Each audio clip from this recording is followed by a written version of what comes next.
ഈ പുതിയ കാലത്തും വിദ്യാഭ്യാസമൊക്കെ ഒരുപാട് വളർന്ന് വലുതായിട്ടുള്ള ഈ കാലത്തും വലിയ പ്രസക്തമായ ഒരു കാര്യമാണിത്. കാരണം അത്രയധികം കേസുകളിൽ എനിക്ക് തോന്നുന്നു വിദ്യാഭ്യാസം കൂടിയപ്പോൾ ഒരുപാട് ആളുകൾ ഈഗോയിസ്റ്റിക് ആയിട്ട് മാറിയെന്ന് പല കുടുംബത്തിലും ഞാൻ കണ്ടിട്ടുള്ളൊരു കാര്യമാണ്.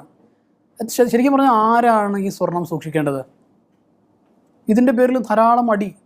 അതായത് ഭർത്താവിൻ്റെ വീട്ടുകാർ പറയുന്നു ഞങ്ങളാണ് ആ സ്വർണം സൂക്ഷിക്കേണ്ടത്, എന്നിട്ട് ഈ പെൺകുട്ടിയോട് പോലും സമ്മതം ചോദിക്കാതെ ഈ പെൺകുട്ടിയുടെ പിതാവ് അധ്വാനിച്ചുണ്ടാക്കിയ ആ പണം കൊണ്ട് വാങ്ങിയ സ്വർണം 10, 30, 50 ഒക്കെ പവൻ വരുന്ന ആ സ്വർണം ഈ പെൺകുട്ടിയെപ്പോലും അറിയിക്കാതെ ഭർത്താവിൻ്റെ പിതാവിൻ്റെയോ അല്ലെങ്കിൽ ഭർത്താവിൻ്റെ ജ്യേഷ്ഠൻ്റെയോ അനിയൻ്റെയോ ഒക്കെ കടം വീട്ടാൻ വേണ്ടി ഉപയോഗിക്കുക. എന്തൊരു മാന്യതയില്ലാത്ത ഒരു പ്രവർത്തനമാണത്. ഞാൻ ഒന്നും രണ്ടും അല്ല, പല കേസുകളും ഞാനത് കണ്ടിട്ടുണ്ട്. എന്നിട്ട് ഇതിൻ്റെ പേരിൽ ഒരുപാട് കുടുംബ പ്രശ്നങ്ങൾ. ഒരു ഭർത്താവ്